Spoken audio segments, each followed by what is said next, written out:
Yo, what's up mga guys? Ito, isi-share ko na sa inyo yung aking mga magagandang karanasan sa pagiging Grab partner. Kumbaga ito ay mga advantages experience compared my job before as a multinational company employed.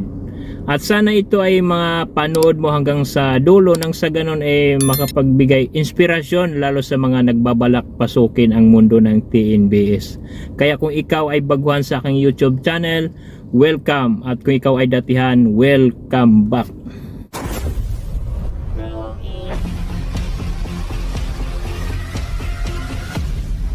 Unang-unang magandang karanasan ko sa pagiging Grab partner ay yung tinatawag na time freedom. Kumbaga nagkaroon ako ng time freedom compared my job before, merong oras na sinusunod sa pagpasok, sa pag-uwi. Unlike dito kumbaga manage your own time.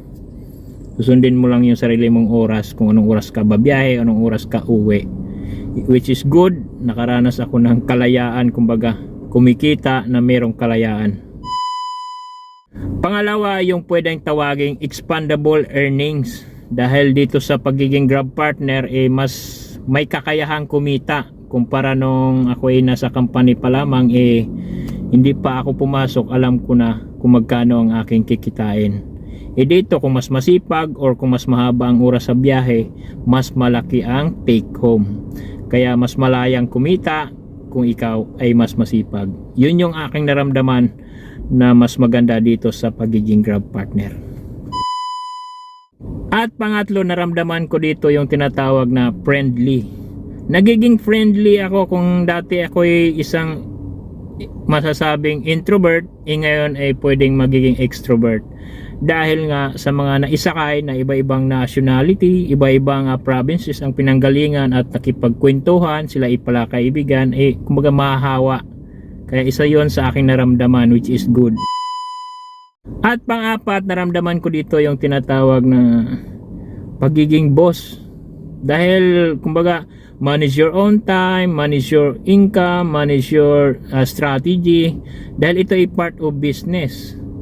Merong sariling permit or prangkisa. Si Grab meron ding sariling prangkisa or permit, parang ganon. Kami nakipag business partner. Silang may-ari ng system at kami naman ang may-ari ng unit or nag-ooperate sa ground. Kaya yun yung pinaka sit up sa ganitong kalakaran ng mode of public transportation service. Kaya dito isa sa naramdaman ko ang pagiging boss. Panglima, naramdaman ko dito yung tinatawag na knowledge improvement. Nag-i-improve yung aking kaalaman dahil sa aking mga nagiging pasahero.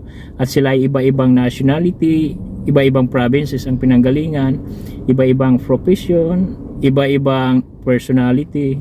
Baga nag-share sila ng kanilang mga ideas. Kaya napakalaking bagay in a sense na natutunan mo dahil lang sa mga nagiging pasahero na nakipagkwentuhan, lalo sa mga palakaibigan. At pang-anim na magandang karanasan na pwede kong masasabing ito ay unexpected blessings. In a sense na merong pasahero magbibigay ng pagkain, merong pasahero magbibigay ng cash tip, merong pasahero magbibigay ng bagay, mga hindi inaasahang blessings na darating, lalo sa mga pasahirong medyo malayo yung biyahe at makiusap na drive thru daw muna.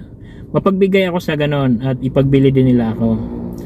At merong pasahirong galing sa party or sa meeting at may pagkain iuwi sana, yun nga lang sa kalagitnaan ng biyahe biglang nagbago yung kanilang direksyon, pupunta daw muna sa ganito, ganon. Ibibigay na lang nila sa akin yung kanilang pagkain. At meron ding sa cash tip naman, mas marami yon.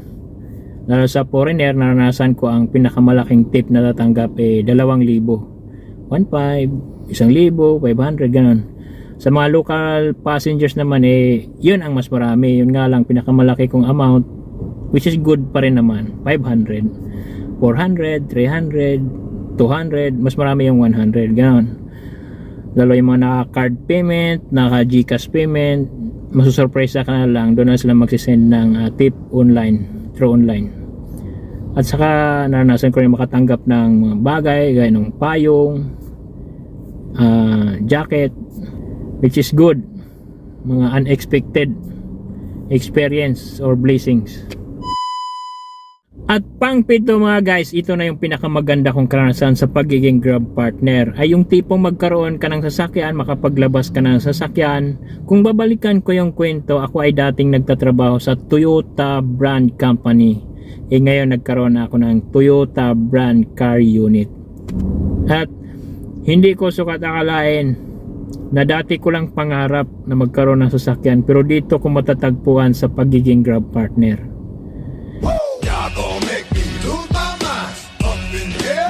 At salamat sa mga nakapanood dito mga guys. Sana ito'y nagbibigay inspirasyon sa mga nagbabalak pa lamang na pasukin ang mundo ng TNBS or magiging Grab partner, ika nga. Nang sa ganon kung gugustuhin may paraan, kung ayaw may dahilan. Sorry, it's DJ.